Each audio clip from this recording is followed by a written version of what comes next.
Please excuse the way I look. I'm just waking up, and I'm waking up to this report about R. Kelly. It is very, very sad indeed. I mean, I understand the allegations and what was alleged against him, and some people might not have sympathy. But as for me, a person who has been imprisoned and who has gone through the system, it's a really sad situation.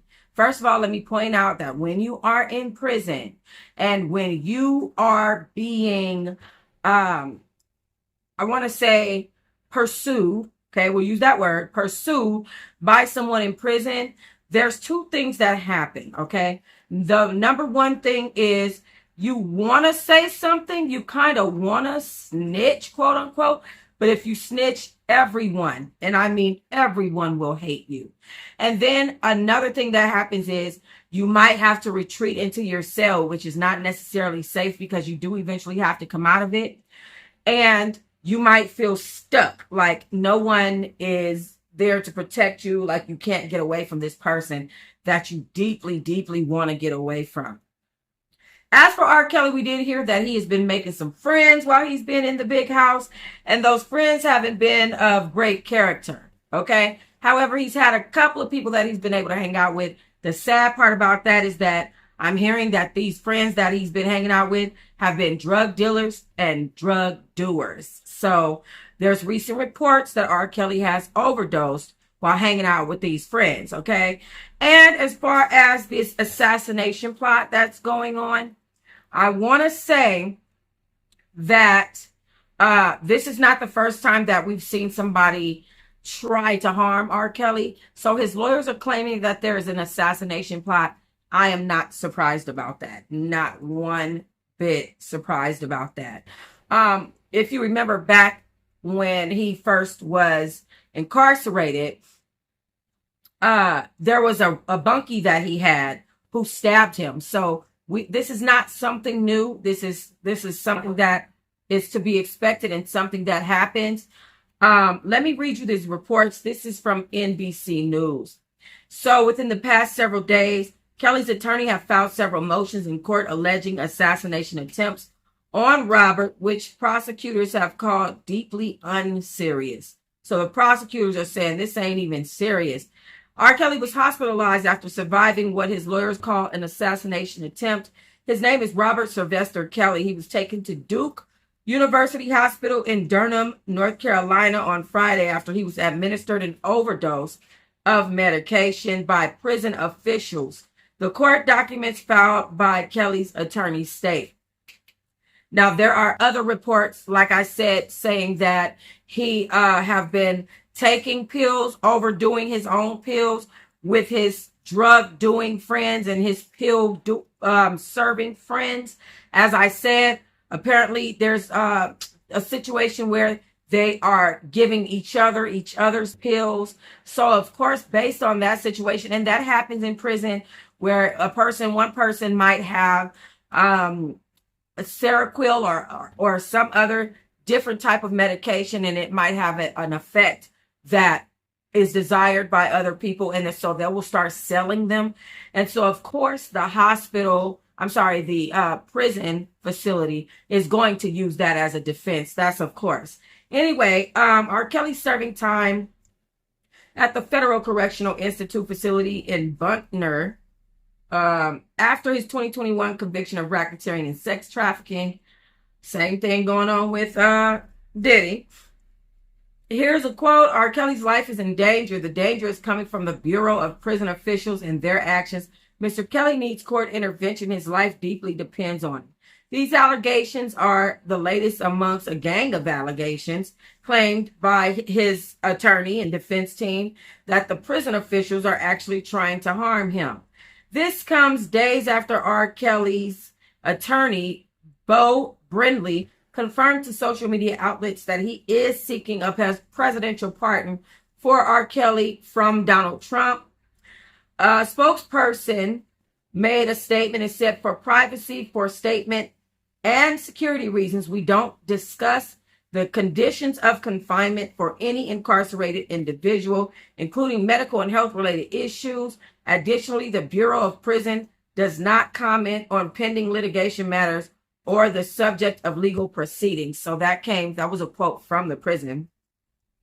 Very sad situation. There is a court document where it states that on June 11th of 2025, there is a motion, a court document accusing the Bureau of the prison, the Bureau of Prisons, of soliciting another inmate. Okay, this inmate's name is Michael Glenn Stein, to assassinate and unalive R. Kelly. So his attorneys are saying this is coming directly from the Bureau of Prisons. They are soliciting other inmates to try to harm R. Kelly. Let me tell you why I can believe that. As you guys know, and this is the thing about the experience that I went through, I'm in a different boat than a lot of these other bloggers. I can tell you firsthand that happens. There was one person in the prison that I was in that would make sure that she went from this pod to that pod, from this pod to that pod. She was a CO. She was a corrections officer. She would go from pod to pod, telling girls what this one said about them, what that one said about them. She would do her due diligence to make sure that she had these conversations that she knew would cause harm, and then go back and report it back to other inmates. There was one inmate who she told her girlfriend was cheating on her in a different pod, and the girl ended up going to medical and slicing herself here.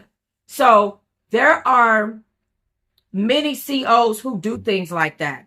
Just because you have on a uniform does not mean that you're a good person. I think a lot of people get that twisted. But as for these claims about the Bureau of Prisons soliciting other inmates, Michael Stein, I can believe that. So the court documents claim that officials offered Stein, an alleged member of the Aryan Brotherhood gang who had terminal cancer, the opportunity to live out the last of his few months as a free man in exchange for unaliving R. Kelly. Instead, the court document said Stein told Kelly what the COs came and told him, and that his life was in danger. And so R. Kelly now feels like this is coming from a first-hand source.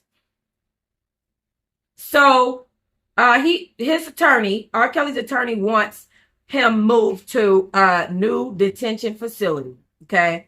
The next day, R. Kelly's attorneys filed a supplemental material stating that he was moved to solitary confinement. Now, that is normal. That happens when you are in prison and you feel like your life is in danger. They do move you to the hole. They call it solitary confinement, the shoe, the hole, whatever you want to call it. That's where you're going because that's the only option they have. So here's another statement. So the next day he was moved to the hole. And what's the reason? Because he was the victim of a red rum threat. That makes no sense. He's being housed in the same solitary confinement conditions as the inmates who commit the acts of prison violence that he fears, is what the court responded. And in a way that makes sense. He is being housed in the same area of people who are in the hole for committing these acts that he's afraid of. However, when you are in the hole, you are confined to your own room, to your own space. And so that kind of keeps you protected. And then also they normally have two different rooms for the hole. So they'll have one hole here, one pod for the hole here, one pod for the hole there. So therefore, if two inmates get into a scuffle and they both need to go to the hole, they're not in the same pod. One's in the hole on this side and one's in the hole on that side. So honestly, the court can never necessarily say, well, this is the same place where he's afraid. He's being housed in the same place where he's afraid of these people doing the same things, that he said they're trying to do to him. Okay, so they're saying, so the defense, his defense team, attorney is saying President Trump has been fighting against this kind of criminal weaponization of the DOJ against public figures since he took office. And we'll ask him to now stand up with us as we advance his fight. And as our client fears that he might be unalived to cover up the corruption that we seek to expose.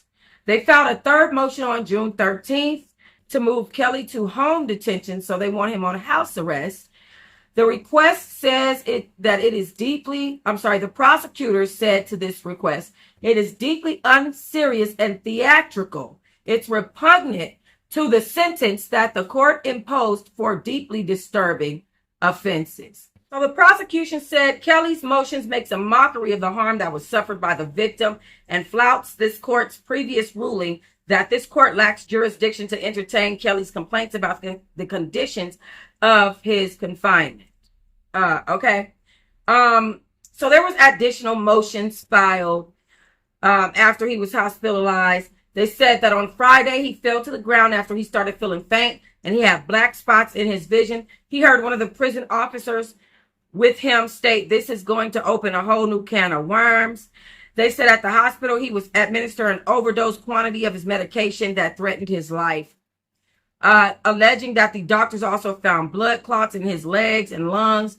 They also accused prison officials of removing him from the hospital, putting him back in solitary confinement, despite the hospital's request that he be kept there for medical care for 7 days to undergo surgery to remove these blood clots. Okay.